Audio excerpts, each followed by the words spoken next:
चाहिए। चलिए मैं आपसे पूछता हूं, कांग्रेस के नेता हैं आचार्य प्रमोद कृष्णम, उन्होंने बोला कुछ लोग मोदी विरोध में हमास जैसे आतंकी संगठन का समर्थन कर रहे हैं। आचार्य प्रमोद कृष्णम का बयान है ना, जो दिखा रहा हूं मैं इस समय, बताइए। नहीं, मैं देखिए अभी सुधांशु जी ने बहुत अच्छी बात की। इन्हीं ने कहा कि Israeli prime minister aerial Shamon ने 2005 में गाजा स्ट्रिप को आजाद करने की बात की। आप भी आधा सच बोल रहे हैं।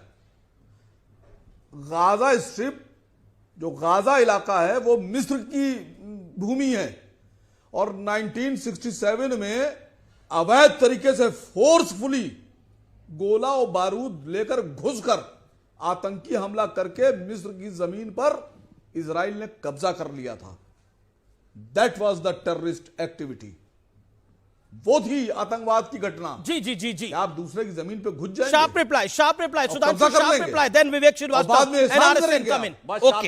ओके, देखिए अब मैं अदब से कहूंगा, सुनिए वसीम वकार साहब, बुरा मत मानिएगा, आप आधा सच नहीं, आप झूठ बोल रहे हैं। 1967 में सिर्फ गाजा स्ट्रिप पे ही कब्जा नहीं किया था, इजराइल ने पूरे नॉर्दर्न इजिप्ट के सिनाई डेजर्ट पे कब्जा कर लिया था। और उसके बाद 67 के बाद 1978 में कैंप डेविड अकॉर्ड होता है अमेरिका के समझौते में, जिसमें कि इजराइल सिनाई डिजर्ट वापस कर देता है इजिप्ट को, और इजिप्ट गाजा पर इजराइल का आधिपत्य स्वीकार कर लेता है और इजराइल को देश के रूप में मान्यता देता है, जिसकी वजह से अनवर सादात की 81 में हत्या हुई। तो अब मैं कह रहा हूं आप झूठ बोल रहे हैं। वो टेररिस्ट एक्टिविटी नहीं थी, वो एक युद्ध था जिसमें एक दिन में दुनिया के सबसे बड़े ऑपरेशन में इजराइल ने 180 जहाज इजिप्ट के डिस्ट्रॉय कर दिए थे। एक दिन में पूरी एयरफोर्स को क्रिपल्ड कर दिया था। जनाब, एयरफोर्स की बम्बार्डिंग आप कह रहे हैं टेररिस्ट एक्टिविटी, कुछ भी मत बोलिए जनाब, थोड़ा सोच समझ के। इजिप्ट ने तो मान लिया कि गाजा उनका, सिनाई हमारा है। आप लड़े पड़े। ठीक है विवेक श्रीवास्तव, बहुत जबरदस्त। देखिए 157 इस्लामिक देश है जो दरवाजा इनके लिए खोलने को तैयार नहीं है। कांग्रेस के वरिष्ठ नेता आचार्य प्रमोद कृष्णम कह रहे हैं और सीधे तौर पर कह रहे हैं कि इस देश में मोदी के विरोध में, या फिर कहें तो मोदी से इतनी नफरत करते हैं कुछ लोग कि वो मोदी को हटाने के लिए हमास की शरण में जा सकते हैं।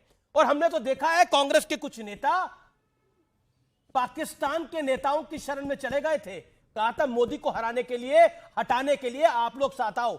अब कांग्रेस के एक नेता खुद कह रहे हैं कि मोदी से इतनी नफरत है कि हमास की शरण में जाने को तैयार है। जवाब दीजिए, आपका इंडिया अलायंस है तो इंडिया अलायंस हमास की शरण में चला जाएगा क्या? जो आप बकौल कांग्रेस नेता बयान है उनका, ये नहीं देखिए, नहीं, ये उनका एक व्यक्तिगत बयान है। ये ना कांग्रेस का, ना INDIA का, ना किसी घटक दल का कोई ऑफिशियल बयान है। इट इज जस्ट ये उनका व्यक्तिगत ओपिनियन है, वो जाने। ऐसे थोड़ी ना है। 70-75 साल तक अनेकों सरकारें इस देश में रही हैं। कांग्रेस की रही है, आपकी तीसरे मोर्चे की रही है, IK गुजराल की रही है, देवे गौड़ा आए हैं, अटल बिहारी वाजपेयी आए हैं, सब सारी सरकारें रही हैं, सबने अपना कंट्रीब्यूशन दिया है। ये तो 2014 के बाद हम लोगों को एंटी नेशनल बोला जाता है आज। ये तो आप ही के साथी है भाई, ये तो आप ही के साथी है। वो कहते हैं मोदी से इतनी नफरत है। विवेक जी, बड़ा मैं बहुत सम्मानजनक सवाल आपसे पूछ रहा हूं। मोदी से इतनी नफरत है, बड़ी स्टेटमेंट है, मोदी से इतनी नफरत है कि हमास की शरण में जा सकते हैं विपक्षी दल। नहीं, कोई किसी की शरण में नहीं जाता है। एक फॉरेन पॉलिसी नाम की चीज है। सारी ऑपोजिशन पार्टीज जो हैं सत्ता में रह चुकी हैं, देश चला चुकी हैं, देश चला है और प्रगति के रास्ते पे चला है हमेशा। इस बात को समझिए। तो ये कह देना कि भाई भारत का इंडिपेंडेंस 2014 में हुआ है और उसके बाद से ही भारत ने प्रगति करी है, ये गलत है। इंडिया अलायंस के लोग क्यों, इंडिया अलायंस के नेता क्यों कह रहे हैं? ये बात तो असद ओवैसी ने भी नहीं बोली कि हमारा रूहानी रिश्ता है। ये इंडिया अलायंस के नेता क्यों कह रहे हैं? नहीं, उनका भी समाजवादी पार्टी का वरिष्ठ नेता है, लीडर ने उनका ये बयान है, बताइए आप। एक नहीं, वो उनका एक इंडिविजुअल अपना एक बयान है, उनकी पार्टी उनसे पूछेगी। कांग्रेस का साथ दिया था मौलाना तौकीर रजा ने, वो कह रहा है हमास आतंकी संगठन नहीं है। बताइए क्या करिएगा? देखिए, बड़ी सीधी सी बात है, जो सुधांशु त्रिवेदी कहना चाहते हैं वो गलत है। ये लोगों को पैलेस्टीन, हमास, इजराइल और इस्लामिक वर्ल्ड चारों चीजों में उलझा करके कंफ्यूज कर रहे हैं। पैलेस्टीन एक अलग इशू है, हमास उसके अंदर एक एंटिटी है। खुद उन्होंने भी बोला किस तरीके से इजराइल ने हमला किया और इजिप्ट के ऊपर विवेक जी, आप मेरे सवाल से उसके भाग लैंड रहे को हैं। अक्वायर किया। विवेक जी, लेकिन वो आप बहुत दानिश्वर जी, प्रवक्ता नहीं, मैं हैं। सवाल से नहीं भाग रहा। आप बड़े इंटेलिजेंट आप एक प्रवक्ता व्यक्तिगत हैं। नेता आप मेरे के सवाल कमेंट से भाग को रहे हैं। क्या आईएनडीए मोदी की से लाइन नफरत ना इतनी माने। है? कांग्रेस की सीडब्ल्यूसी ने जो पास किया है उसको सुने, जो formal statement Congress working committee का है उस पे बात करें ना। आप एक कोई भी नेता कहीं खड़ा होकर के, इतना बड़ा देश है 140 करोड़ का, अब व्यूअर्स ऑफिशियल स्टेटमेंट नहीं माना जाएगा। मैं आरएसएन को लेके आऊंगा। सुधांशु, व्यूअर्स, मैं आपको एक पुरानी तस्वीर दिखाता हूं। इस देश में आतंक का समर्थन पॉलिटिकल पार्टीज ने कब कब किया है, उसकी सबसे बड़ी बानगी देखिए। आप हैरान हो जाएंगे। यह तस्वीर पुरानी है लेकिन सोच आज भी जिंदा है। यह तस्वीर है साल 2005 की। साल 2005 की तस्वीर है। ओसामा बिन लादेन के हूबहू के साथ लालू प्रसाद यादव बैठे और चुनाव का प्रचार कर रहे हैं। यह क्या मायने दिखाता है? और आज की तारीख में 2024 का चुनाव जीतने के लिए क्या इस देश के नेता हमास के समर्थन में खड़े हो जाएंगे? यह मूल सवाल है। यह तस्वीर 2005 की है, लेकिन यह मैं बात अब 2023 की कर रहा हूं, जिसमें कांग्रेस के एक नेता आज सवाल पूछ रहे हैं कि क्या मोदी से इतनी नफरत है, हमास की शरण में जाएंगे? ये शरण में आपको दिख रहे हैं किसकी? तस्वीर अपने आप में बोल रही है। 2005 साल की तस्वीर है ये।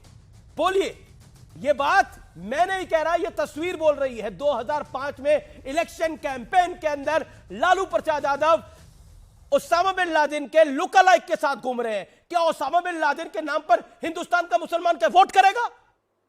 क्या सवाल है ये? क्या लगता है इन नेताओं को? यह सवाल मैं पूछता हूं। क्या हमास के नाम पर हिंदुस्तान का मुसलमान वोट करेगा? नहीं। अगर हिंदुस्तान के मुसलमान को वोट करना होगा तो वह अब्दुल कलाम के नाम पे वोट करेगा।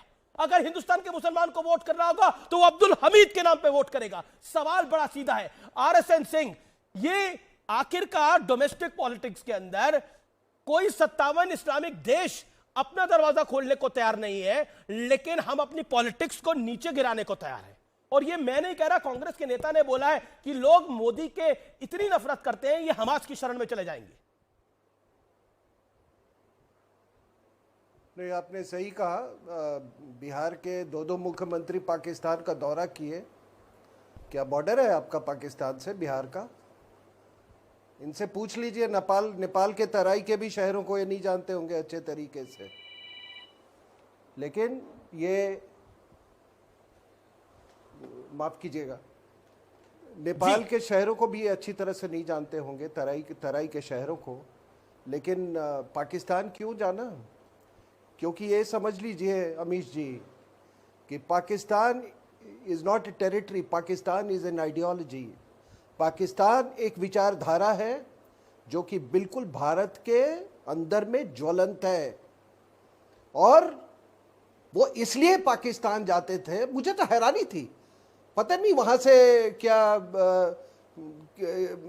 कौन सा स्टेटस लेने आए थे वो, कौन सा पैसा लेने गए थे वहाँ से, क्या सेक्युलरिज्म का पार्ट सुनने गए थे? आप मुझे बता दें वहाँ क्या सीखने गए थे? सिर्फ इसलिए गए थे कि पाकिस्तान जाने से यहाँ का मुसलमान खुश होता है। वरना एक बिहार के मुख्यमंत्री को पाकिस्तान से कोई वास्ता नहीं होना चाहिए।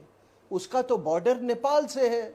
ये कभी एक नेपाल नहीं जाते हैं क्योंकि वो तो उससे कोई वोट बैंक का रिश्ता है नहीं। दूसरी बात आपने कही, ये रूहानी रिश्ता, ये रूहानी हमारे सब कॉन्टिनेंट में, समझिए सब कॉन्टिनेंट के इस्लाम को, कि जब भी कुछ होता है, गाजा में कुछ हुआ तो एक उन्माद जगता है गजवाए हिंद का। अब गजवाए हिंद को कोई नहीं रोक सकता है। सद्दाम हुसैन निकला, अब गजवाए हिंद को कोई नहीं रोक सकता है। अयतुल्ला खुमैनी, मैं उस समय छात्र था नेशनल डिफेंस एकेडमी में, मुझे याद है। और मैं पूना में जगह जगह हर चाय के दुकान में मैं उस समय, अब गजवाए हिंद को कोई नहीं रोक सकता।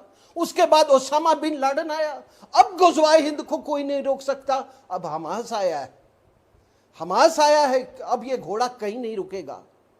रही बात मोदी साहब के, इनको क्यों घसीटते हैं, तो क्या साहब आए करके आप हमास के शरण में आज जा रहे? इसके पहले लश्कर तोयबा के शरण में गए थे।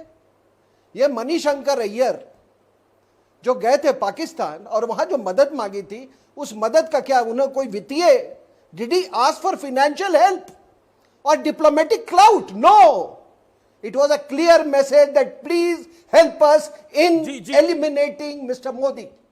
ये आप बड़ी बात कह रहे हैं कि कोई फाइनेंशियल हेल्प नहीं थी। एलिमिनेट करो नरेंद्र Yes, मोदी को, मोदी और को ये बात मारो और आपको आगे बता रहा बढ़ो। हूं ये सर। आप बड़ा अपना स्टेटमेंट दे रहे हैं, यस लेकिन मेरा point yes why yes I am 100% क्यों आप कह रहे हैं ये? certain of what Hindi I'm का प्रयोग talking. करें। और ये भी जी और ये भी मैं आपको बता रहा हूं, ये भी मैं बता रहा हूं कि यहां पर भी जब पटना में अक्टूबर 2013 को जब हमला हुआ था नरेंद्र मोदी के सभा में, यहां भी ऐसा नहीं था कि यहां के लोगों को पता नहीं था।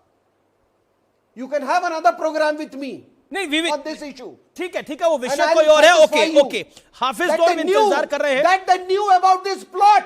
हाफिज लोन इशरत जहां को किसने ये किया था? मोदी को मारने के लिए।